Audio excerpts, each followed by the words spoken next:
Minister there did it again. This legislation is being put forward as a positive measure to allow members of a scheme be open to a certain procedure in the event of a wind-up of the scheme in terms of access to information and so on.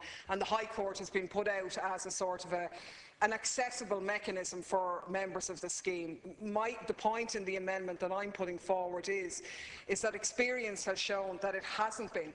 In the case of issues which were raised in terms of pension ombudsman determinations previously, there's already in place an ability to appeal to the High Court, but it rarely takes place because what we're dealing with is a cohort of elderly citizens. On average, people will be about 72 years of age. The idea of going through a costly High Court procedure is not really very suitable to my mind, and what I'm proposing is that it would be far better and accessible should members of the scheme be given access to the state's workplace industrial relations machinery. Now, we discussed this previously in the last Social Welfare and Pensions Bill, and there was a belief that maybe it would be dealt with as part of some of the guidance notes. The Minister for Jobs has been asked about it subsequent to that and has said that he is examining the scenario of opening up the state's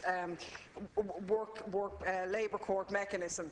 Currently, as everybody knows, it's not possible for people to access that if they're not still in employment with an employer, and there has to be some way around that. I think, the Minister for Jobs has said he's looking at it, but it is over 6 months since we raised this initially, and I think more could be done. I mean, if you think about it, the equality issues for pensions were discussed and looked at in the Equality Tribunal, and surely there are routes other than the High Court that would be accessible to workers to deal with this issue.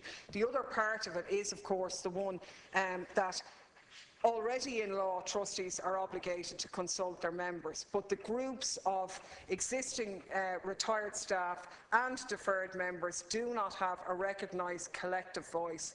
And that is something that absolutely has to be addressed. The reality, I know the Minister said he's not prepared to discuss individual schemes, but you take the IASS scheme at the moment and the retired pensioner group who've seen a proposition of 7 million being taken out of their pockets in restructuring, and the expert panel met them and said, I'm sorry, but we can't deal with you because you have no status, and their living standards are on the line, if you like, and they were sent on their merry way, and the expert panel makes no recommendations and doesn't address their scenario whatsoever. So there needs to be a much better mechanism than what exists now, and even what's been proposed in this. So I think the Labour Court and access to the Labour Court would be a better alternative, along with some mechanism for recognising the groups. So. Thank you,